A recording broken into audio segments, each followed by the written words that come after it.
Dalam tahun ke-27 zaman Yerobeam, Raja Israel, Azaria, anak Amazia, Raja Yehuda, menjadi raja.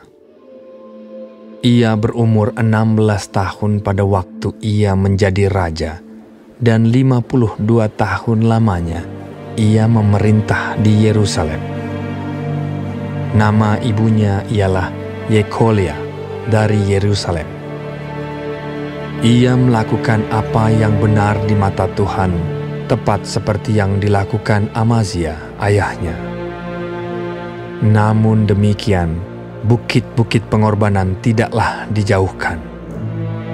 Bangsa itu masih mempersembahkan dan membakar korban di bukit-bukit itu. Maka Tuhan menimpakan tulah kepada raja, sehingga ia sakit kusta sampai hari kematiannya dan tinggal dalam sebuah rumah pengasingan. Dan Yotam, anak raja, mengepalai istana dan menjalankan pemerintahan atas rakyat negeri itu. Selebihnya dari riwayat Azaria dan segala yang dilakukannya, bukankah semuanya itu tertulis dalam kitab sejarah raja-raja Yehuda? Kemudian Azaria mendapat perhentian bersama-sama dengan nenek moyangnya, dan ia dikuburkan di samping nenek moyangnya di kota Daud. Maka Yotam anaknya menjadi raja menggantikan dia. Dalam tahun ke-38 zaman Azaria, Raja Yehuda, Zakaria anak Yerobeam menjadi raja atas Israel di Samaria. Ia memerintah 6 bulan lamanya. Ia melakukan apa yang jahat di mata Tuhan, seperti yang telah dilakukan oleh nenek moyangnya. Ia tidak menjauh dari dosa-dosa Yerobeam bin Nebat yang mengakibatkan orang Israel berdosa pula. Salum bin Yabes mengikat persepakatan melawan dia, membunuh dia di Yibleam, kemudian menjadi raja menggantikan dia. Selebihnya dari riwayat Zakaria, sesungguhnya semua itu tertulis dalam kitab sejarah raja-raja Israel. Bukankah begini firman Tuhan yang diucapkannya kepada Yehu? Anak-anakmu sampai kepada keturunan yang keempat akan duduk di atas tahta Israel. Dan terjadilah demikian. Salum bin Yabes menjadi raja dalam tahun yang ke-39 zaman Uzia, Raja Yehuda. Ia memerintah sebulan lamanya di Samaria. Sesudah itu majulah Menahem bin Gadi dari Tirza, lalu sampai ke Samaria. Ia membunuh Salum bin Yabes di Samaria, kemudian menjadi raja menggantikan dia. Selebihnya dari riwayat Salum dan persepakatan yang diadakannya, sesungguhnya semuanya itu tertulis dalam kitab sejarah raja-raja Israel. Pada waktu itu, dengan mulai dari Tirza, Menahem memusnahkan Tifsah dan semua orang yang ada di dalamnya serta daerahnya. Sebab orang tidak membuka pintu kota baginya, maka dimusnahkannyalah kota itu dan dibelahnya semua perempuannya yang mengandung. Dalam tahun ke-39 zaman Azaria, Raja Yehuda, Menahem bin Gadi menjadi raja atas Israel. Ia memerintah 10 tahun lamanya di Samaria. Ia melakukan apa yang jahat di mata Tuhan.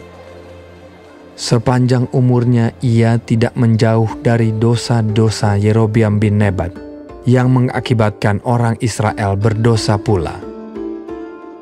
Pul, Raja Asyur, datang menyerang negeri itu. Lalu Menahem memberi 1000 talenta perak kepada Pul, supaya dibantunya dia mengokohkan kerajaan itu di tangannya. Menahem mengeluarkan uang ini atas beban Israel dan atas beban semua orang yang kaya raya untuk diberikan kepada Raja Asyur. 50 shikal perak dari setiap orang. Lalu pulanglah Raja Asyur, dan ia tidak tinggal di sana di negeri itu. Selebihnya dari riwayat Menahem dan segala yang dilakukannya, bukankah semuanya itu tertulis dalam kitab sejarah raja-raja Israel?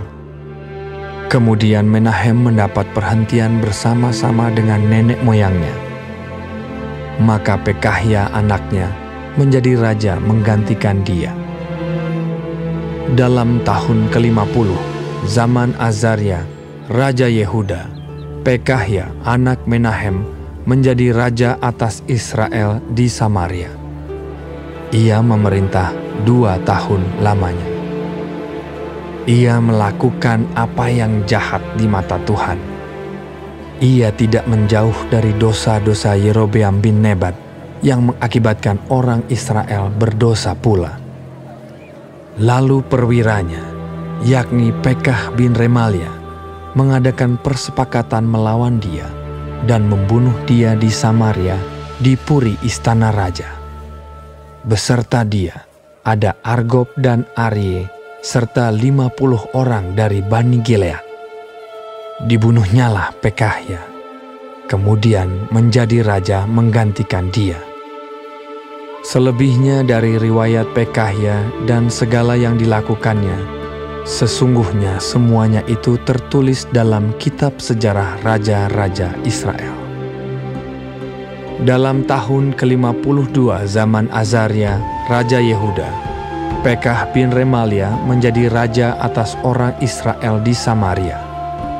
Ia memerintah 20 tahun lamanya. Ia melakukan apa yang jahat di mata Tuhan. Ia tidak menjauh dari dosa-dosa Yerobeam bin Nebat yang mengakibatkan orang Israel berdosa pula. Dalam zaman Pekah, Raja Israel, datanglah Tiglat-Pileser, Raja Asyur. Direbutnyalah Iyon, Abel Bet-Maakah, Yanoah, Kedesh dan Hazor, Gilead dan Galilea, seluruh tanah Naftali. Lalu diangkutnyalah penduduknya ke Asyur ke dalam pembuangan. Hosea bin Ela mengadakan persepakatan melawan Pekah bin Remalia. Dibunuhnyalah dia, kemudian dia menjadi raja menggantikannya dalam tahun ke-20 zaman Yotam bin Uzia. Selebihnya dari riwayat Pekah dan segala yang dilakukannya, sesungguhnya semuanya itu tertulis dalam kitab sejarah raja-raja Israel. Dalam tahun kedua zaman Pekah bin Remalia, Raja Israel, Yotam anak Uzia, Raja Yehuda, menjadi raja. Ia berumur 25 tahun pada waktu ia menjadi raja, dan 16 tahun lamanya ia memerintah di Yerusalem. Nama ibunya ialah Yerusa, anak Zadok. Ia melakukan apa yang benar di mata Tuhan, tepat seperti yang dilakukan Uzia ayahnya. Namun demikian, bukit-bukit pengorbanan tidaklah dijauhkan. Bangsa itu masih mempersembahkan dan membakar korban di bukit-bukit itu. Ia mendirikan pintu gerbang tinggi di rumah Tuhan. Selebihnya dari riwayat Yotam, apa yang dilakukannya, bukankah semuanya itu tertulis dalam kitab sejarah raja-raja Yehuda?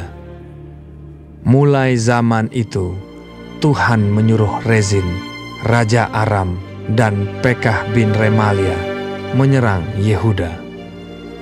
Kemudian Yotam mendapat perhentian bersama-sama dengan nenek moyangnya, dan ia dikuburkan di samping nenek moyangnya di kota Daud, bapa leluhurnya. Maka Ahas anaknya menjadi raja menggantikan dia. 2 Raja-Raja pasal 16. Dalam tahun ke-17 zaman Pekah bin Remalia, Ahas anak Yotam Raja Yehuda menjadi raja. Ahas berumur 20 tahun pada waktu ia menjadi raja, dan 16 tahun lamanya ia memerintah di Yerusalem. Ia tidak melakukan apa yang benar di mata Tuhan Allahnya, seperti Daud, bapa leluhurnya. Tetapi ia hidup menurut kelakuan raja-raja Israel. Bahkan dia mempersembahkan anaknya sebagai korban dalam api, sesuai dengan perbuatan keji bangsa-bangsa yang telah dihalau Tuhan dari depan orang Israel. Ia mempersembahkan dan membakar korban di bukit-bukit pengorbanan dan di atas tempat-tempat yang tinggi dan di bawah setiap pohon yang rimbun. Pada waktu itu, majulah Rezin, raja Aram, dan Pekah bin Remalia, raja Israel, untuk memerangi Yerusalem. Dan mereka mengepung Ahas, tetapi mereka tidak dapat mengalahkan dia. Pada masa itu, Rezin, raja Aram, mengembalikan Elat kepada Edom. Lalu ia mengusir orang-orang Yehuda dari Elat. Datanglah orang-orang Edom ke Elat dan diam di sana sampai hari ini. Ahas menyuruh utusan-utusan kepada Tiglat-Pileser, raja Asyur, mengatakan, "Aku ini hambamu dan anakmu.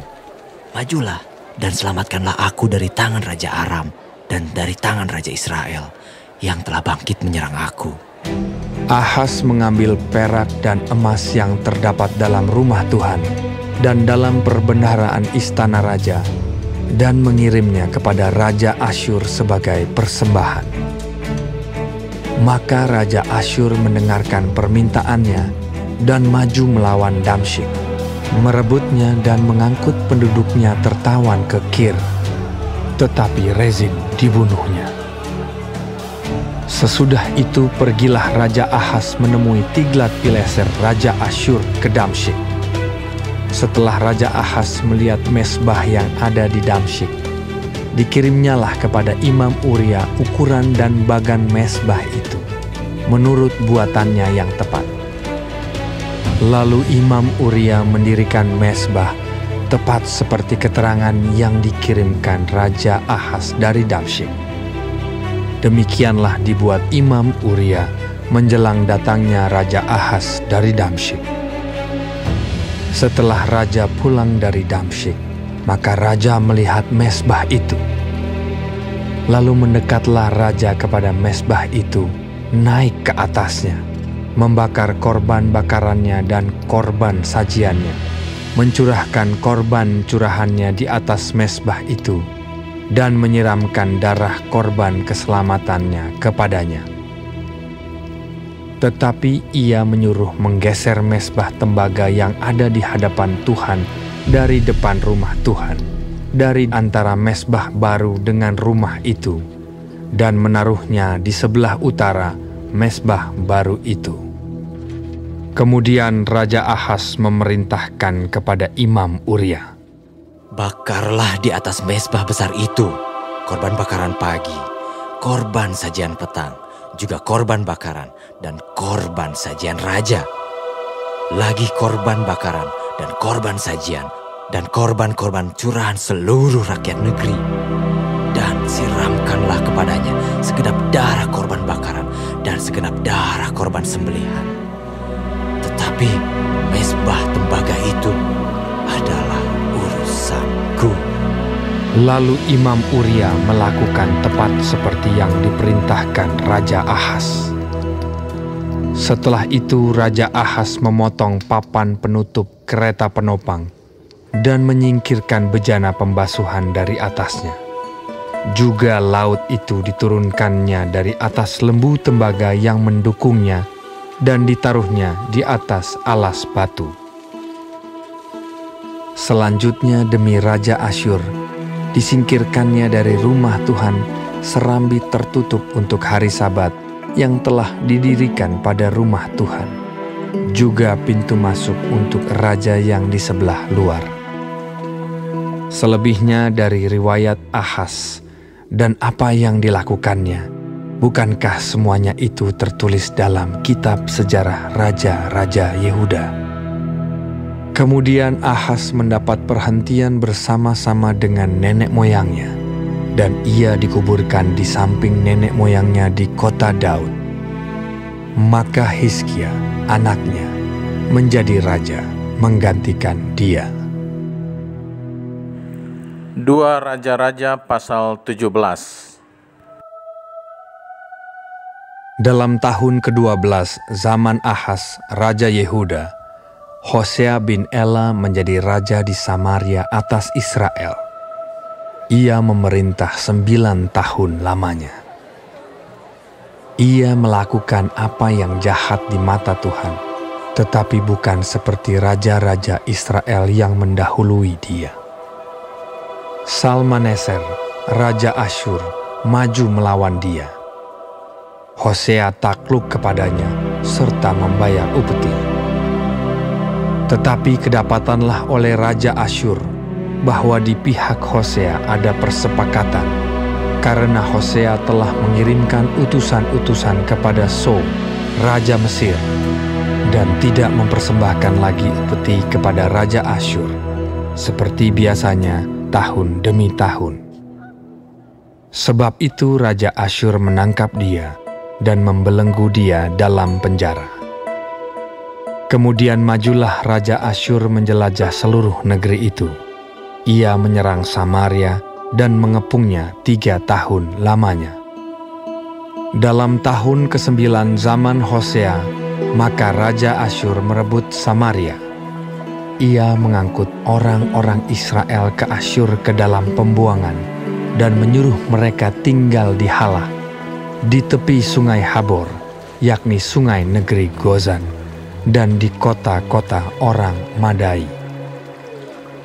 Hal itu terjadi karena orang Israel telah berdosa kepada Tuhan Allah mereka, yang telah menuntun mereka dari tanah Mesir, dari kekuasaan Firaun, Raja Mesir, dan karena mereka telah menyembah Allah lain, dan telah hidup menurut adat istiadat bangsa-bangsa yang telah dihalau Tuhan dari depan orang Israel, dan menurut ketetapan yang telah dibuat raja-raja Israel.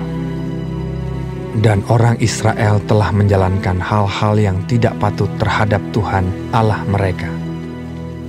Mereka mendirikan bukit-bukit pengorbanan dimanapun mereka diam, baik dekat menara penjagaan maupun di kota yang berkubu. Mereka mendirikan tugu-tugu berhala dan tiang-tiang berhala di atas setiap bukit yang tinggi dan di bawah setiap pohon yang rimbun. Di sana, di atas segala bukit itu, mereka membakar korban seperti bangsa-bangsa yang telah diangkut Tuhan tertawan dari depan mereka. Mereka melakukan hal-hal yang jahat sehingga mereka menimbulkan sakit hati Tuhan. Mereka beribadah kepada berhala-berhala, walaupun Tuhan telah berfirman kepada mereka, "Janganlah kamu berbuat seperti itu." Tuhan telah memperingatkan kepada orang Israel dan kepada orang Yehuda dengan perantaraan semua nabi dan semua tukang tilik. Berbaliklah kamu daripada jalan-jalanmu yang jahat itu, dan tetaplah ikuti segala perintah dan ketetapanku, sesuai dengan segala undang-undang yang telah kuperintahkan kepada nenek moyangmu, dan yang telah kusampaikan kepada mereka dengan perantaraan hamba-hambaku, para nabi. Tetapi mereka tidak mau mendengarkan, melainkan mereka menegarkan tengkuknya seperti nenek moyangnya yang tidak percaya kepada Tuhan Allah mereka. Mereka menolak ketetapannya dan perjanjiannya yang telah diadakan dengan nenek moyang mereka, juga peraturan-peraturannya yang telah diperingatkannya kepada mereka. Mereka mengikuti dewa kesia-siaan, sehingga mereka mengikuti bangsa-bangsa yang di sekeliling mereka, walaupun Tuhan telah memerintahkan kepada mereka, "Janganlah berbuat seperti mereka itu." Mereka telah meninggalkan segala perintah Tuhan, Allah mereka, dan telah membuat 2 anak lembu tuangan. Juga mereka membuat patung Asyera, sujud menyembah kepada segenap tentara langit, dan beribadah kepada Baal. Tambahan pula, mereka mempersembahkan anak-anaknya sebagai korban dalam api, dan melakukan tenung dan telaah, dan memperbudak diri dengan melakukan yang jahat di mata Tuhan, sehingga mereka menimbulkan sakit hatinya. Sebab itu Tuhan sangat murka kepada Israel dan menjauhkan mereka dari hadapannya. Tidak ada yang tinggal kecuali suku Yehuda saja. Juga Yehuda tidak berpegang pada perintah Tuhan, Allah mereka, tetapi mereka hidup menurut ketetapan yang telah dibuat Israel. Jadi Tuhan menolak segenap keturunan Israel. Ia menindas mereka dan menyerahkan mereka ke dalam tangan perampok-perampok, sampai habis mereka dibuangnya dari hadapannya. Ketika ia mengoyakkan Israel daripada keluarga Daud, maka mereka mengangkat Yerobeam bin Nebat menjadi raja. Tetapi Yerobeam membuat orang Israel menyimpang daripada mengikuti Tuhan dan mengakibatkan mereka melakukan dosa yang besar. Demikianlah orang Israel hidup menurut segala dosa yang telah dilakukan Yerobeam. Mereka tidak menjauhinya. Sampai Tuhan menjauhkan orang Israel dari hadapannya, seperti yang telah difirmankannya dengan perantaraan semua hambanya, para nabi. Orang Israel diangkut dari tanahnya ke Asyur, ke dalam pembuangan. Demikianlah sampai hari ini. Raja Asyur mengangkut orang dari Babel, dari Kuta, dari Awa, dari Hamat dan Sefarwaim. Lalu menyuruh mereka diam di kota-kota Samaria, menggantikan orang Israel. Maka orang-orang itu pun menduduki Samaria dan diam di kota-kotanya. Pada mulanya waktu mereka diam di sana, tidaklah mereka takut kepada Tuhan. Sebab itu Tuhan melepaskan singa-singa ke antara mereka yang membunuh beberapa orang di antara mereka. Lalu berkatalah orang kepada Raja Asyur, "Bangsa-bangsa yang Tuanku angkut tertawan dan yang Tuanku suruh diam di kota-kota Samaria tidaklah mengenal hukum beribadah kepada Allah negeri itu. Sebab itu dilepaskannya lah singa-singa ke antara mereka yang sesungguhnya membunuh mereka, oleh karena mereka tidak mengenal hukum beribadah kepada Allah negeri itu." Lalu Raja Asyur memberi perintah, "Suruhlah pergi ke sana salah seorang imam yang telah kamu angkut dari sana ke dalam pembuangan. Biarlah ia pergi dan diam di sana dan mengajarkan kepada mereka hukum beribadah kepada Allah negeri itu." salah seorang imam yang telah mereka angkut dari Samaria ke dalam pembuangan pergi dan diam di Betel. Ia mengajarkan kepada mereka bagaimana seharusnya berbakti kepada Tuhan. Tetapi setiap bangsa itu telah membuat Allahnya sendiri dan menempatkannya di kuil di atas bukit-bukit pengorbanan yang dibuat oleh orang-orang Samaria. Setiap bangsa bertindak demikian di kota-kota yang mereka diami. Orang-orang Babel membuat patung Sukot Benot, orang-orang Kuta membuat patung Nergal, orang-orang Hamat membuat patung Asima, dan orang-orang Awa membuat patung Nibas dan Tartak. Orang-orang Sefarwaim membakar anak-anak mereka sebagai korban bagi Adramelech dan Anamelech, para allah di Sefarwaim. Di samping itu mereka berbakti kepada Tuhan dan mengangkat dari kalangan mereka imam untuk bukit-bukit pengorbanan. Maka orang-orang inilah yang melakukan ibadah bagi mereka di kuil di atas bukit-bukit pengorbanan itu. Mereka berbakti kepada Tuhan, tetapi dalam pada itu mereka beribadah kepada Allah mereka sesuai dengan adat bangsa-bangsa yang dari antaranya mereka diangkut tertawan. Sampai hari ini, mereka berbuat sesuai dengan adat yang dahulu.